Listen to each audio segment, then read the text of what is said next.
Olá pessoal, bom momento do dia a todos.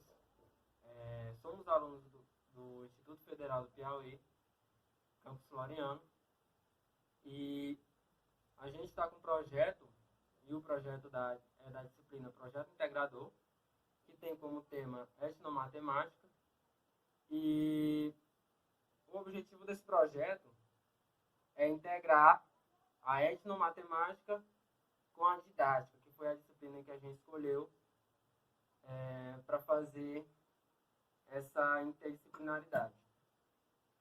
E nosso grupo é composto por sete pessoas. Eu, João Vitor Gomes, o Ellison Feitosa, a Gabriela Barros, o Matheus Matos, o Matheus Nunes, a Joyce e a Érica. E o título do nosso projeto vai ser o ensino da geometria no ensino fundamental como recurso o artesanato, uma abordagem etnomatemática. Os objetivos do nosso projeto é identificar os conhecimentos prévios dos alunos sobre geometria. Depois, a gente vai conhecer a percepção deles sobre a utilização de peças de artesanato nas aulas de geometria. A gente vai saber com eles se eles conseguem aprender geometria através do artesanato. Depois a gente vai analisar as informações apresentadas por esses alunos, depois da aplicação de algumas atividades sobre o desenvolvimento e aprendizagem da geometria. Para o desenvolvimento deste projeto seria a bibliográfica, né, do que se trata a etnomatemática, que vai ser um conteúdo que iremos abordar ao longo deste vídeo. Iremos aplicar questionários, né, iremos aplicar uma oficina sobre construção do material, do artesanato em si. E antes de iniciarmos a construção, né, então, o que se trata a etnomatemática em si? Né? Como é que ela surgiu? Ela surgiu com base em críticas sociais acerca do ensino tradicional da matemática, né? Que passou a analisar as práticas matemáticas em seus diferentes contextos culturais. Ou seja, passamos a enxergar matemática além de conceitos e fórmulas, né? Passamos a olhar a matemática através da cultura, né? Como parte do processo de desenvolvimento dessas culturas. O próprio desenvolvimento cognitivo do ser humano, né, ao longo da história, com relação à matemática, né? E o D'Ambrosio, ele disse que a matemática ela não é originária da Grécia, que a matemática não teria o surgimento na Grécia, e que sim, que ela evoluiu com o ser humano nas diferentes culturas, nas diferentes sociedades ao longo da sua história. E aí cada cultura ela tem uma percepção matemática de vivência, de como de ser sujeito no mundo e dessa relação de sujeito com o mundo, né? Como é que eles utilizam seus saberes para sobreviver mesmo de fato. Ou seja, o D'Ambrosio, ele, né, enxergava a etnomatemática como as diferentes formas de matemática que são próprias desses grupos sociais, né? Que ele definiu a etnomatemática dessa forma, né? Como esses diferentes grupos sociais enxergavam seu saber matemático, como eles aplicavam, né? Ou seja, para que a gente faça essa ponte da cultura com a matemática, nós iremos abordar alguns conceitos matemáticos, né, interpretados e utilizados na produção do objeto do artesanato. E, em específico, essas definições geométricas, esses conceitos geométricos que serão trabalhados é o ponto, reta, plano e o círculo, que é compreendido, né, como a parte interna de uma circunferência. Porque como foi que surgiu essa ideia da gente, né? Essa ideia, ela surgiu de mim, porque eu iniciei uma loja de artesanato, né? Uma loja virtual, e eu comecei a aprender sobre os filtros dos sonhos. Ao longo da caminhada da minha loja, eu percebi várias relações da matemática com o filtro dos sonhos. Não só a história do filtro em si, ela vai ter uma força dentro da cultura, mas não só a história em si do filtro dos sonhos, ela seria importante, mas os próprios conhecimentos matemáticos que eles têm ao fazer o filtro dos sonhos, que não dependem dos conceitos matemáticos em si. Eles fazem de maneira intuitiva por conta de ter uma interpretação diferente de matemática da nossa forma como estudantes e como futuros professores iremos ter, que seria uma forma conceitual, com definições, com métodos que ao longo do nosso desenvolvimento cultural acerca do conhecimento matemático foi estabelecido. Então, o filtro dos sonhos, né, ele é um amuleto típico de uma cultura indígena norte-americana que supostamente teria o poder de purificar essas energias, né, separando os sonhos negativos dos sonhos positivos. Ou seja, esse amuleto, o filtro dos sonhos, eles serviam para proteger aqueles que o possuíam.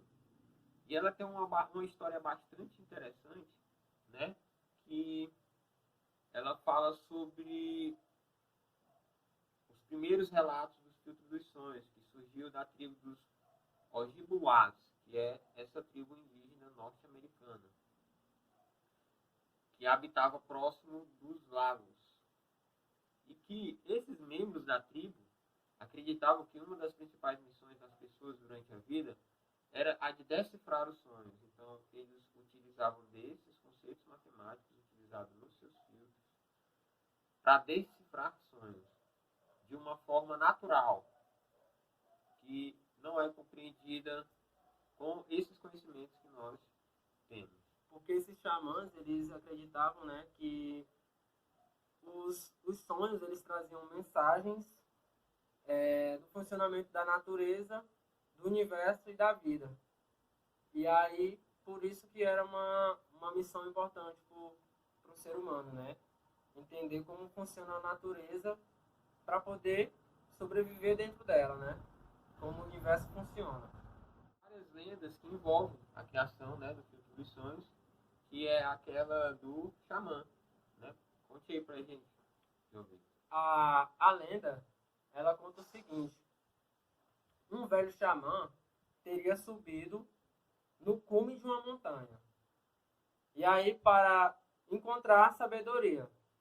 Chegando ao topo, ele encontrou Iktomi, um espírito mágico com forma de aranha, que teria tecido uma teia com pelo de rabo de cavalo em volta de um aro feito de cipó.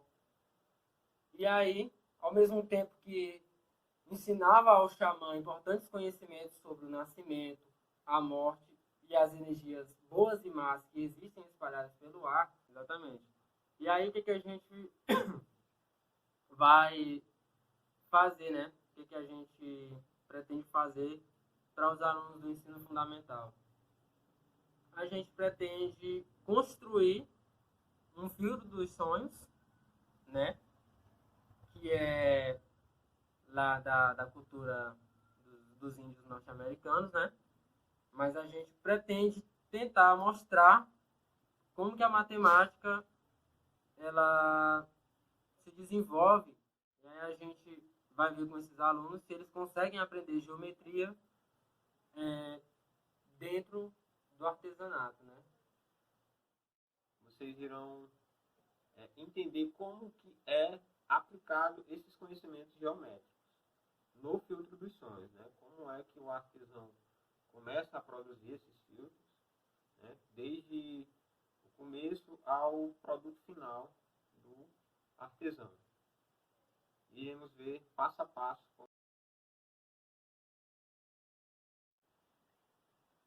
Bom, pessoal, partindo agora para a parte geométrica, né? Iremos abordar agora os conceitos geométricos para construirmos o nosso filtro dos sonhos, né? Então, do que a gente vai precisar para estar construindo esse filtro? Que são os conhecimentos de desenho geométrico que a gente vai aplicar aqui agora. Então, para isso a gente precisa de um caderno ou uma folha em branco, um compasso, um grafite e uma régua. E nessa nossa folha em branco, um grafite, a gente marca um ponto. Marcamos um ponto qualquer. Lembrando sempre que o artesão ele procura sempre fazer na medida do aro na qual ele quer construir seu filtro dos sonhos. Então, basicamente esse aro ele tem que caber na nossa folha. Ok? Então marcamos um ponto qualquer. Desse ponto qualquer, nós iremos fazer uma abertura no nosso compasso. Uma abertura qualquer. E iremos desenhar mais ou menos o tamanho mais ou menos a medida do aro do nosso círculozinho aqui, do nosso cipó, né? Pode ser feito de cipó ou com outros instrumentos, outros materiais. E agora a gente vai fazer um círculo, uma circunferência com o nosso compasso. Que viagem é essa?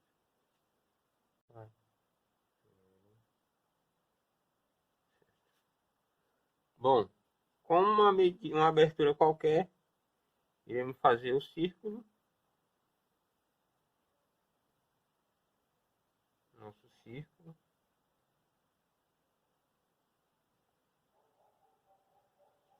E em seguida, nós iremos traçar uma reta que passe por este ponto no centro do nosso círculo. Então nós iremos pegar a nossa régua e iremos traçar uma reta, o diâmetro, ou seja, essa reta vai ser o diâmetro do nosso círculo. Então, tracemos uma reta que passe por este ponto.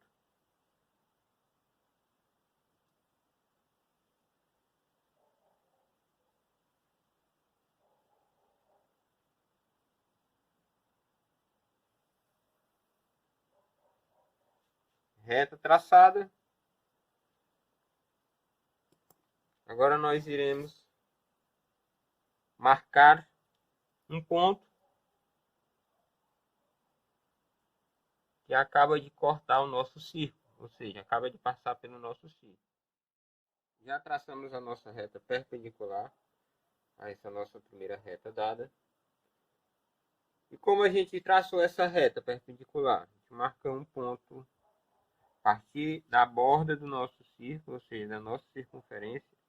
A gente marca uma abertura qualquer e traçamos um risco aqui. E do outro lado, com a mesma abertura, outro risco aqui. E aqui a gente tem um ponto. Bom, 2 pontos dados, passa uma reta, né? Isso a gente sabe. Passa uma única reta por 2 pontos dados qualquer. Pronto, dividimos a nossa circunferência, o nosso círculo, em 4 partes iguais. Agora, como a gente vai dividir esse círculo? Bom, vai depender da quantidade de divisões iguais você vai fazer no seu filtro ou no desenho geométrico. No caso, a gente vai optar por dividir essa nossa circunferência em 9 partes iguais. E como a gente faz para dividir esse círculo, essa circunferência, em 9 partes iguais, para que a gente possa fazer o nosso artesanato de uma maneira simétrica? Bom, sabemos que aqui nós temos os pontos que estão na nossa circunferência. São 4 pontos. 4 pontos. O que vamos fazer? Para dividir em 9 partes iguais essa nossa circunferência. O primeiro passo é, na nossa reta vertical do nosso círculo, a gente vai fazer uma abertura até o centro do nosso compasso. Com essa abertura no centro, até o centro do nosso círculo, com o compasso, vamos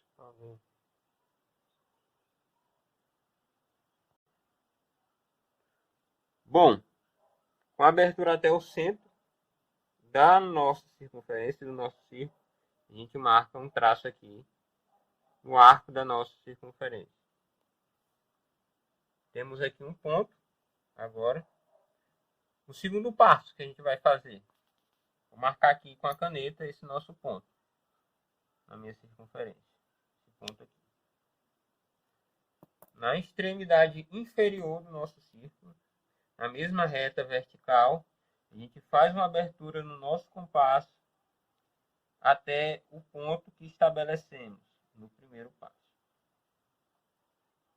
Temos aqui a abertura. Gente, eu só estou utilizando apenas um braço, por isso está um pouco demorado eu abrir o compasso, mas vai dar certo. Bom, a abertura até o nosso ponto marcado aqui, nós iremos fazer um arco. E em seguida, iremos prolongar com a nossa régua essa nossa reta que passa por esses 3 pontos.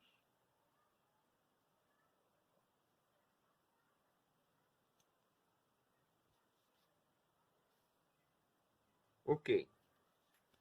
Reta colocada no nosso centro. Prolongamos essa nossa reta. Ok. Com ela prolongada, o que nós iremos fazer? A partir deste ponto,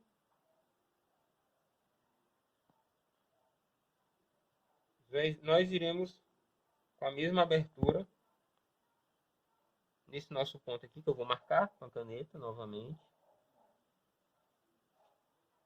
Se for o terceiro passo. O quarto passo, com a mesma abertura a partir deste ponto até a extremidade superior do outro ponto, eu vou marcar outro arco. Vai cortar a nossa reta horizontal neste ponto. É justamente este ponto aqui. E qual vai ser o quinto e último passo? Após este ponto marcado, nós pegaremos esta abertura com o nosso compasso, a mesma reta.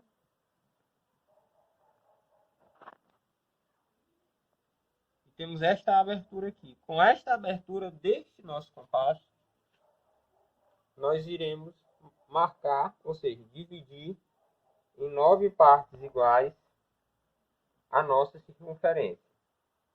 Então, nós vamos começar de que ponto? Vamos começar a partir de qualquer ponto da nossa circunferência. Ó, lembrando, esta abertura.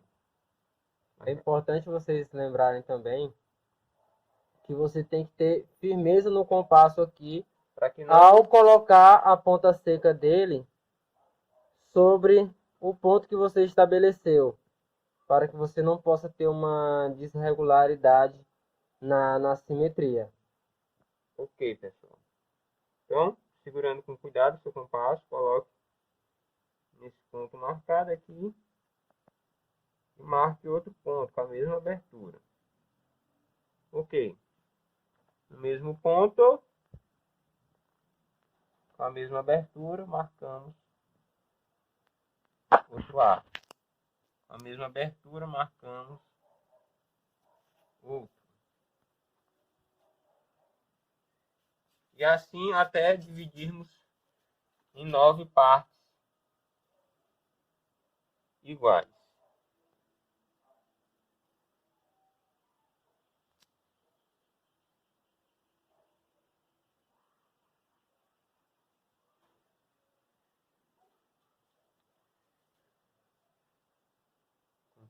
Bom, pessoal, dividido em 9 partes iguais. É importante, com uma cor diferente de caneta, caso você tenha, marcar esses pontos simétricos iguais, na mesma medida. Então, com a caneta preta, para diferenciar, já numera para não confundir. Esse aqui é o 1, número 1. Com a nossa régua, a gente vai traçar retas que passem pelo centro da circunferência e pelos pontos que você encontrou, os 9 pontos. Com muito cuidado, não é muito difícil. A gente, do centro para o ponto, a gente vai traçando de uma por uma as retas. É importante que vocês prolonguem um pouco essas retas para que, se você pretender usar um aro maior, você consiga marcar os pontos nesse aro maior com essas prolongações. Vamos traçar de um por um aqui. Nossa segunda reta.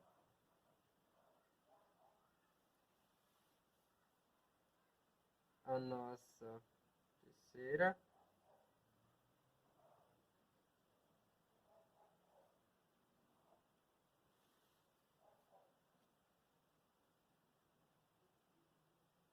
A nossa quarta. De as 4 retas de lápis para você poder apagar depois e deixar só as de caneta que você vai estabelecer.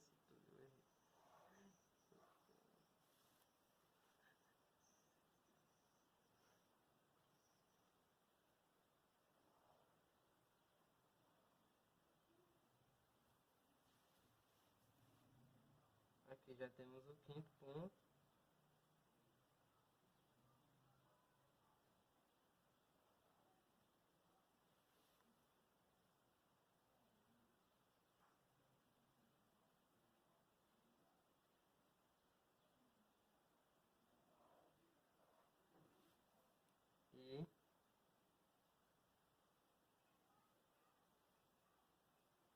E o nosso último ponto, que parte do centro até a borda da circunferência. Pronto. Após essa parte, a gente vai marcar cada ponto no nosso aro. Aqui no meu aro, eu escolhi uma cor verde, que é uma cor mais clara, para a gente visualizar melhor os pontos que a gente vai marcar, né? Aí aqui, ó, vocês podem perceber que o meu aro ele é menor um pouco que a circunferência. Mas basta a gente de olho mesmo a gente colocar aqui de maneira simétrica, corretos, e aí eu poderei ter uma figura regular dentro da minha circunferência, né? A gente vai ter a figura de 9 lados congruentes, lados iguais, de mesmo tamanho. E aí a gente encerrou essa parte. A gente encerra essa parte e aí a gente vai para a parte da tecelagem. A gente vai tecer a nossa teia no nosso aro. Para isso, eu escolhi duas cores. Eu escolhi o branco e escolhi o preto. Para representar também a dualidade dos polos, né? Branco e preto. E o equilíbrio. É importante vocês terem a noção do que significa cada cor, né? Cada cor é uma vibração e emana uma vibração diferente, cada cor. E é importante vocês aprenderem também essas ideias. Aqui, a gente vai utilizar um ponto muito fácil, muito simples, que é o ponto teia de aranha. Para a gente iniciar, a gente vai dar um nó, que seria um ponto aqui na base do nosso aro, em uma das nossas marcações. Em uma das nossas marcações aqui, sem medo de errar, você pode ir com cautela, dar um nó cego. Dá um nó cego mesmo. E aí é importante vocês saberem que a linha que eu vou começar aqui é a linha da base do nosso filtro dos sonhos. Então aqui eu dou 3 nó para ficar bem firme.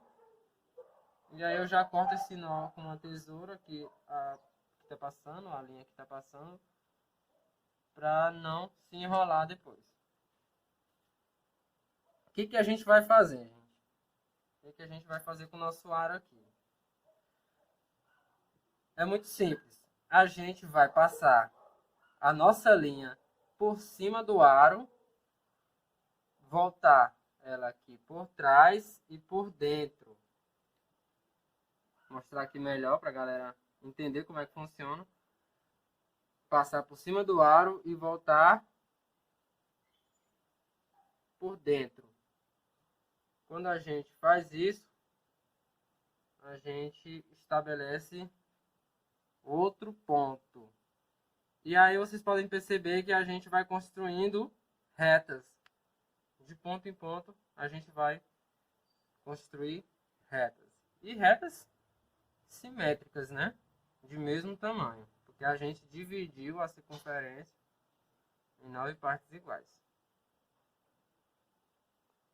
De mesmo modo, a gente continua sempre no mesmo ponto. A gente continua tecendo a linha, passando ela por cima do aro e voltando por trás. É importante que os alunos consigam ver se está ficando bacana mesmo. Pode? Aí, gente, no último ponto, o que a gente vai fazer?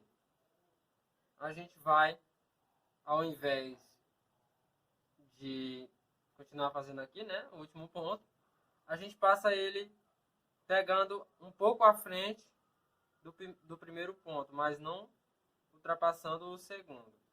E aí a gente faz a mesma ideia, passa por cima, volta por dentro e por trás. E a gente encerra aqui o nosso último ponto da base. Vocês podem estar percebendo que a gente construiu uma figura geométrica. A gente tem uma figura de 9 lados.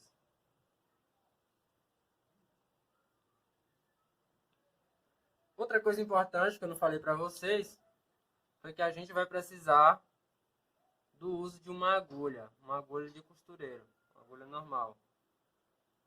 A gente vai com essa agulha, pode soltar o aro, é importante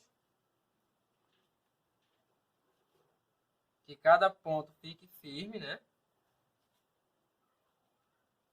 Tem ponto que a gente faz e não precisa ficar apertando demais, mas tem outros tipos de pontos que a gente tem que deixar bem firme para que o detalhe fique mais visível, digamos assim, mais bonito. Aí, gente, como eu havia dito antes para vocês, a gente vai utilizar o ponto teia de aranha. A ideia desse ponto é simples. O que a gente vai fazer? A gente vai passar a nossa agulha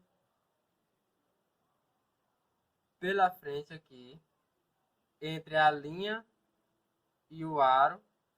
A gente passa pela frente. A gente tem que lembrar que sempre a gente está fazendo um sentido horário. E aí, a gente sempre faz nesse sentido. Entra aqui na parte da frente e volta por trás aqui, entre a linha e o arame da base. O aro. A gente vai percebendo, não na primeira volta, que vai fazendo como se fosse uma trança nagô, né? Uma trança normal. No começo a gente vai achando que não vai ficar bonito, mas depois a gente vê que fica bem detalhado. É importante sempre fazer o ponto aqui um em cima do outro, ó. Sempre fazer um em cima do outro, não apertar demais a linha e nem deixar a linha folgada demais. Ter uma noção de equilíbrio também aí, que parte do artesão também. O artesão não vai aprender isso no primeiro dia. Com a prática ele vai melhorando, né? E aí continua esse passo, continua ele até a quinta volta. A gente vai fazer esse passo por dentro, volta por trás, até a quinta volta. Aqui, gente, a gente já está indo para a terceira volta. Vocês podem perceber que já vai dando um detalhe aqui no nosso ponto. E aí, é esse conhecimento. A gente sempre vai passando por cima do mesmo ponto até a quinta volta. Sempre por cima do mesmo ponto. Aqui na quarta volta já continua fazendo o mesmo processo. E esse ponto a gente vai utilizar ele até o final. Esse é o teia de aranha. Pronto, gente. Chegando aqui na quinta volta, o que a gente vai precisar saber é o seguinte. Na quinta volta, a gente vai começar a tecer a linha pegando aqui, a gente conta de baixo para cima, de dentro por rumo do aro, 2 linhas, ou seja, 2 voltas que a gente deu de linha, e aí passa por dentro dessas duas, aliás, entre as duas e as outras 3, né? E aí a gente volta pegando 2 também.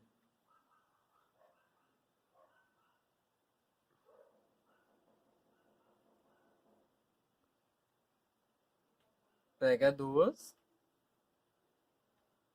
e volta dentro de 2. a gente vai fazer esse processo até a 9ª volta. Na 9ª volta a gente vai trocar para o branco.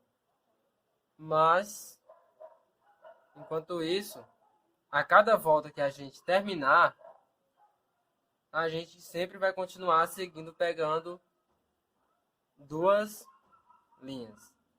Sempre a gente vai continuar pegando, deixando 2 linhas soltas aqui para baixo. A gente vai sempre estar deixando essas 2 linhas. E a gente vai percebendo que elas que dão um detalhe aqui na teia de aranha. Fazendo sempre um ponto em cima do outro, para ficar bem simétrico. E a gente vai fazer isso até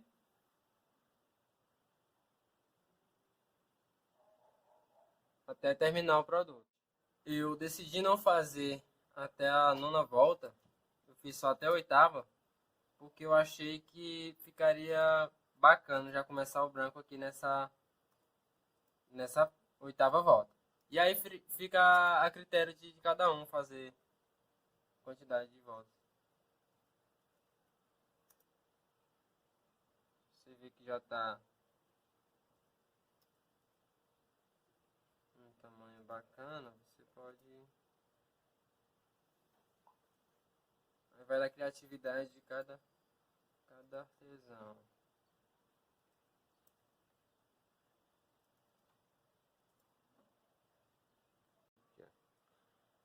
Então, gente, a gente continua o mesmo processo, sempre pegando aqui 2 linhas de baixo para cima, e a gente continua. E a gente vai estar percebendo que a cada volta a gente vai estar mudando a linha para outra volta acima, né? Sempre vai pulando 2. A gente continua esse processo até o final. Gente, tendo terminado todos os pontos, o filtro dos sonhos vai ficar assim. Aqui no centro dele, a gente pode estar percebendo o noneágono regular, né? 9 lados. 1, 2, 3, 4, 5, 6, 7, 8, 9 lados. E aí, a gente percebe a teia, né? Aqui onde a gente teceu as linhas, a gente percebe como se fosse uma teia de aranha mesmo. E aí, para os xamãs norte-americanos, para eles, a teia da aranha representava a vida, né? Porque lá onde ela tecia aquela teia, é onde ela vivia, é onde ela comia, onde ela se reproduzia e morria. Então, todo o ciclo da vida está dentro da teia da aranha. E aí a teia da aranha era uma simbologia muito forte para os xamãs ojibwados.